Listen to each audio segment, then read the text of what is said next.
శ్రీగురుభ్యో నమః. హరి ఓం. 2025 సంవత్సరం జూన్ నెల 1 నుండి 15 వరకు పక్ష ఫలాలు. 2025 జూన్ నెల 4వ రాశి కర్కాటక రాశి. ఈ కర్కాటక రాశి పరిస్థితి చెబుతానండి.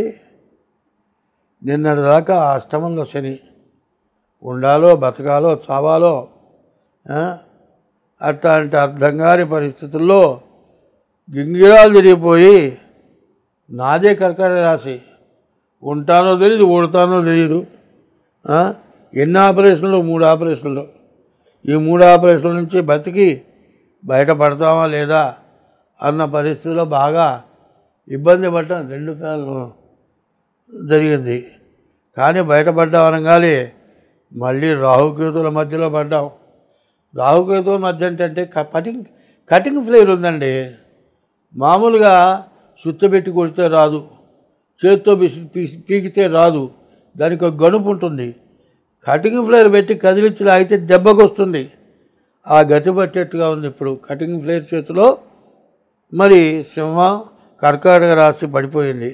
ఈ కర్కాటక రాశి మరి కుంభరాశి వచ్చేటప్పటికల్లా కుంభరాశి మరి సింహరాశికి మధ్యలో గ్రహాలు మొత్తం పడిపోయినాయి. రాహుకేతుల మధ్యలో కర్కాటక రాశి పడ్డది. చాలామంది చెబుతున్నారు వస్తాయి, డబ్బులు వస్తాయి.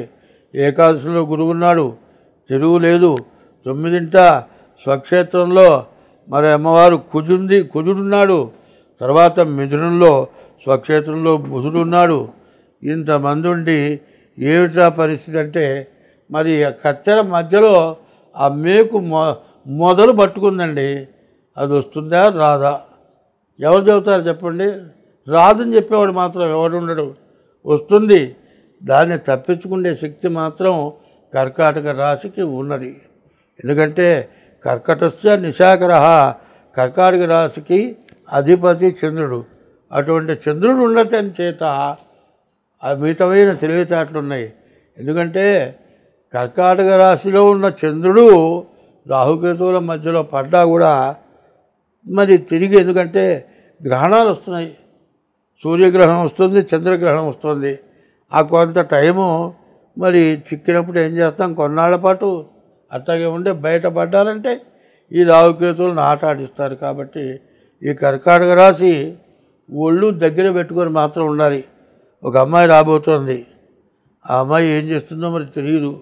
ఈ అమ్మాయి కనుక, అమ్మాయి ఎవరో కాదండి, భూదేవత. ఆమె కావాల్సినవన్నీ ఇస్తుందండి. కొంతమంది అమ్మాయిని చూస్తున్నారు, అమ్మాయి మాత్రం కాదు. ఎందుకంటే స్వక్షేత్రంలో మేషరాశిలో కుజుడు భూమికి సంబంధించిన వాడు. ఎవరు? అమ్మాయి ఏం చేస్తుంది? భూమి ఉందండి, అందులో పండింది ఏంటో చెప్పండి. మరి పెళ్లి చేసుకున్న మరి వయసులో ఉన్న భార్య ఇది కావాలంటే అమ్మో ఇట్లాంటి పెళ్ళాన్ని నాకు ఎవరికి దొరకలేదు అనుకుంటాడు వీడు. ఆమెనుకుంటుంది వీడే పెద్ద మగవాడు అనుకుంటాడు. నా వయసు వచ్చిన తర్వాత ఆమె ఒక చోట, ఈయన ఒక చోట, ఇట్లాంటి పరిస్థితి వస్తుంది. ముందెవరన్నా ఆలోచిస్తా, చూడు నాకు ఇంతమంది పిల్లలు పుట్టారు, ఎందుకయ్యా పెళ్లి చేసుకుంటున్నావు అని అడిగావాడిని. ఎందుకురా పెళ్ళి ఎందుకురా ఇప్పుడు నీకంటే, ఏమండి పెళ్ళం లేకపోతే ఎట్టా అన్నాడు. సరే పెళ్ళం ఉందిరా, బాగానే ఉంది. మరి తర్వాత కొన్నాళ్ళు పోయిన తర్వాత 4 ఏరా పెళ్లి చేసుకున్నావు కదరా అంటే, ఓ చీచి నాకు బుద్ధిలాగా చేసుకున్నాను జీవితం. ఏంటంటే ఈ పెళ్ళావేంది, ఈ పిల్లలేంది, ఈ పిక్కు తింటమేంది, ఈ బాధ ఏంది అన్నట్ట. ఇవన్నీ కడుపులో పెట్టుకొని ఒక ఆయన చెప్పాడు, అయ్యా ఒక అమ్మ వస్తుంది, ఆమె వల్ల చాలా వస్తుంది. ఏందయ్యా వచ్చేది? అబ్బో అందం బాగుంది, అన్నీ బాగున్నాయి, ఇల్లొద్దు, పెళ్ళం వద్దు, పిల్లలొద్దు, అమ్మొద్దు, నాయనొద్దు, అదే లోకం. అక్కడికి పోయినాడు. అయిందాక కాస్త డబ్బులు ఉన్నదాకా చూసింది, పోరా యాదవా అంది. ఇక చివరి వీడి గతి ఏంది? ఆ అమ్మాయి వల్ల చాలా ఏమొచ్చింది, చాలా వచ్చింది. నెత్తిన ముసుగు బోడిగుండు. ఇంటికి పోతే పెళ్ళం ఉండదు, పెళ్ళం వెళ్ళిపోతుంది. ఎందుకు? ఇక వీడినో ఎవరినో పెట్టుకున్నాడు, వీడు ఎవరితో దేనో పెట్టుకున్నాడు. ఇంకెందుకు ఈ మొగుడు వాడు వచ్చాను నాకు వద్దంటుంది. ఆమె దారిని ఆమె వెళ్ళిపోతుంది. ఇంట్లో పెళ్ళం లేదు, తల్లిదండ్రులు ముసలాళ్ళు, వాళ్ళు అన్నం పెట్టలేరు. ఇక అటు ఉన్నా పోయింది, ఉన్నదే బాయ్ ఉంచుకున్నది బాయ్, ఏందయ్యా కర్మ. ఇది పరిస్థితి. 99 జరుగుతున్నాయి. మరి ఏందో ఆలోచించండి. కర్కాటక రాశి పూర్వజన్మలో పుణ్యం చేసుకున్న రాశి, సుకృతమైన జాతి. ఎందుకంటే ఎట్లా ఉంటుందంటే ఇప్పుడు మామిడి పండ్లు వస్తున్నాయండి, బాగా పండిన పండు వచ్చిందనుకోండి, ఇక్కడ రాకపోయినా బయట మంచి వాసన వస్తుంది. అరే మంచి వాసన వస్తుంది, ఉండు కాస్త యూట్యూబ్ బయటకు పోయి చూసి వస్తాను, ఈ మామిడి పండు కొనుక్కొని తినాలనిపిస్తుంది. యూట్యూబ్ పోయింది. మరి అట్లాగే మరి మనిషికి ఆశ అనేది అట్లాంటిది దొడ్డది. మరి ఆడ మగ అంటే ఆడ లక్షణం ఆడకే ఉంటుంది, మగ లక్షణం మొక్కే ఉంటుంది. ఒకరికి ఎక్కువ ఒకరికి తక్కువ ఏముందో చెప్పండి? అందరికీ ఒకటే ఉంది. వీళ్ళకు ఉంది, వాళ్ళకు ఉంది, ఎవరికి ఉండేది వాళ్ళకు ఉంది. అంత మాత్రం చేత దురాశకు పోయి 5 ఏళ్ల పిల్లలు తొలగిపోయి చీ పశువులు కూడా ఇట్లా జరుగుతుంది. కాబట్టి మరి మనం మనుషులము పశువులము. ఎందుకంటే ధర్మం ఒకటి చెబుతున్నా, ఏమిటంటే భూమి లేకపోతే మనకు ఏమన్నా ఉందా? మంచినీళ్ళు కావాలండి, భూమి లేకపోతే వచ్చినాయా? తినటానికి అన్నం కావాలి, భూమి లేకుండా వచ్చిందా? మరి గాలి కావాలి, భూమి లేకుండా వచ్చిందా? చెట్లుంటేనే గాలి వచ్చింది, చెట్లుంటేనే ప్రాణవాయువు వచ్చింది, నుంచి బొగ్గులు అయిపోయింది. ఇన్ని తింటూ చివరికి గడ్డి తింటావా? ఎండిపోయిన గడ్డి తింటావా? పండిన పంట తింటావా? పంట తినకుండా అంటే నీ తినటం కాదు, ఎండిపోయిన గడ్డి ఎట్లాంటిదో 5 సంవత్సరాల పిల్ల అట్లాంటిది.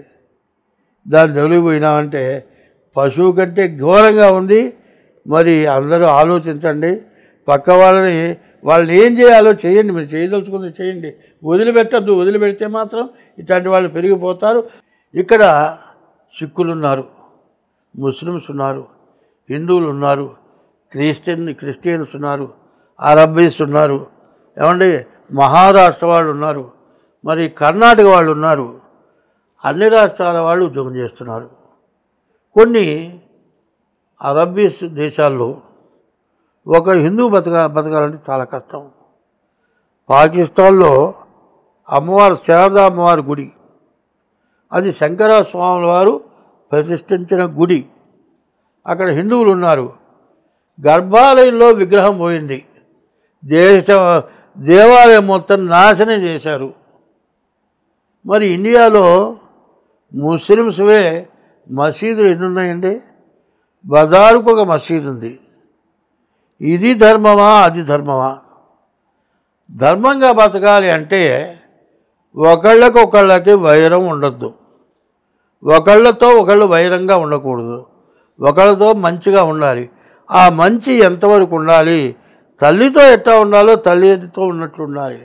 60 ఏళ్ళ వాడు పోయి 20 ఏళ్ళ పిల్లవాడు పోయి 80 ఏళ్ళ ఆమెను పెళ్లి చేసుకున్నాడు. ఈ మధ్య యూట్యూబ్లో వచ్చింది. ఆమెకు మూడెందుకు, వీడికి పెళ్ళాం ఎందుకు? ఎక్కడి దాకా వద్దు. కనీసం కుక్క పిల్లలు ఉన్నాయి, ఒకటే సైజు కుక్క పిల్లలు కలిసి తిరుగుతాయి. మరి బాగా ఎద్దులాగా ఉండే మగపిల్లితో చిన్న పిల్లి తిరగదు. దానికి తగిన యుక్త వయస్సు వచ్చిన తర్వాత ఆ పిల్లి కూడా ఆడపిల్ల అయితే ఆ మగపిల్ల ఎమ్మడబడుతుంది. ఇప్పుడు అదే మగపిల్లి అప్పుడప్పుడు పుట్టిన పిల్ల ఎమ్మడబడుతుందా?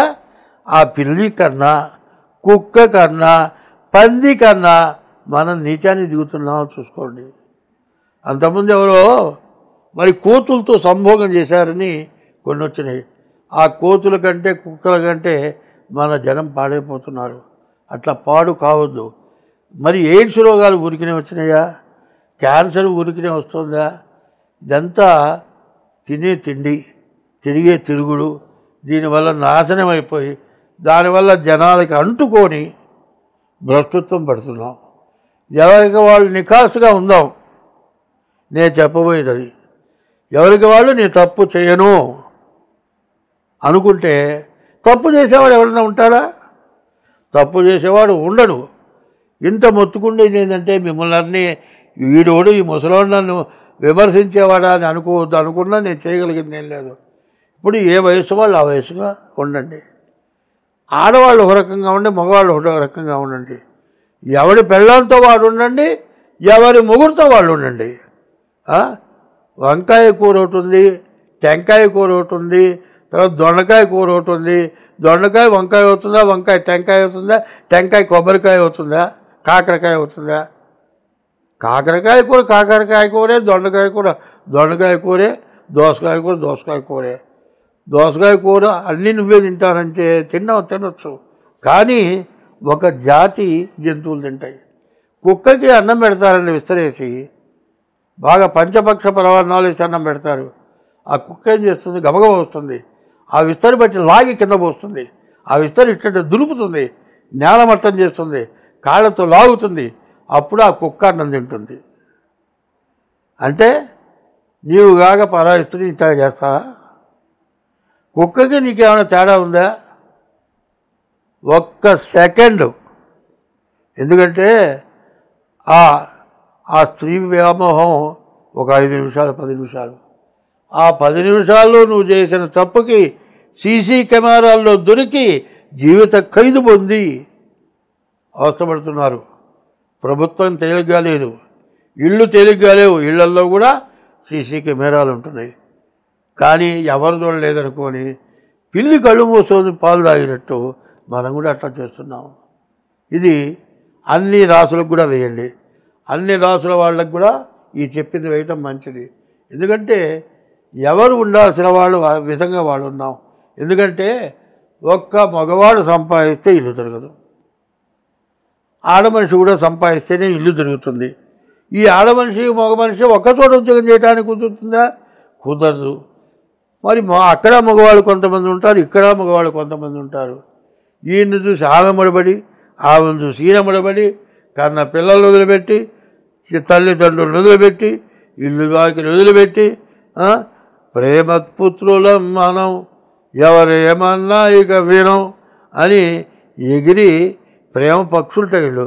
ఈ పక్షులు ఏమైపోతాయి తెలుసా? చివరికి రెక్కలు పోయి నాశనం అయిపోతున్నాయి. కాబట్టి ఎవరు ఎవరితో ఎట్లా ఉండాలి అని మీరు తెలుసుకుంటే, వాళ్ళు తెలుసుకున్న వాళ్ళు ఉన్నారు. బజారు కాలువలు బాగు చేస్తున్నారండి వాళ్ళ పిల్లలు డాక్టర్లు, ఇళ్లలో పోయి అంటూ వేయించి పాచి పనులు చేస్తున్నారు వాళ్ళ పిల్లలు ఎస్పీలు. మనం చదువుకొని ఏం చేస్తున్నాం? మన ఇంట్లో పనిచేసే పిల్లలను వదిలిపెట్టి పనిచేసే పిల్ల మడబడుతున్నాడు వీడు. నీ ఐశ్వర్యానికి ఏమిటి విలువ? నిజంగా వాళ్ళు భార్యాభర్తలు, మొగుడేమో ఆటో వేస్తాడు, పెళ్ళం ఇళ్ళ పోయి గిన్నెలు దూవుతుంది, శుభ్రంగా మొగుడు పెళ్ళం సంపాదిస్తారు, పిల్లల్ని చదివిస్తున్నారు. లేబర్ అంటే లేబర్ వాళ్ళు కాదు, అసలు మనం లేబరం. వాళ్ళు కష్టపడి పిల్లల్ని పెంచి పెద్దవాళ్ళు చేసి వాళ్ళు ఆనందంగా, మనకు అమ్మాయి చెబుతుంది, నేను కలెక్టర్ చేశా, మా అమ్మ నాయన కష్టపడ్డారు. ఒక అమ్మాయి కలెక్టర్ అయితే తండ్రి ఆ ఏరియాలో ప్యూను, కలెక్టర్గా పోయింది. ఆ అమ్మాయి తండ్రి అని ఎవరికి తెలియదు. ఆ తండ్రి సంతోషపడుతున్నాడు, ఈ పిల్ల ఏడుస్తుంది, మా నాన్న నా దగ్గర ప్యూనుగా చేయటమా అంటే. తండ్రి ఎట్టా సంతోషపడతాడంటే పిల్లలు కాళ్ళైనా బిసుకుతాడు, పిల్లల్ని ఎత్తుకొని మోస్తాడు, తిరుగుతాడు. ఆ తండ్రి నా కూతురు కలెక్టర్ అయిందని ఆనందపడతాడు. మంచి పిల్ల ఏం చేస్తుంది కదా, నాన్న నువ్వు ఈ పని చేయటం వద్దు నాన్న, నేను కలెక్టర్ని అయినాను, నువ్వు రెస్ట్ తీసుకో నాన్న అంటే ఆ తండ్రి ఏమంటున్నాడు, అమ్మా నేను కష్టపడి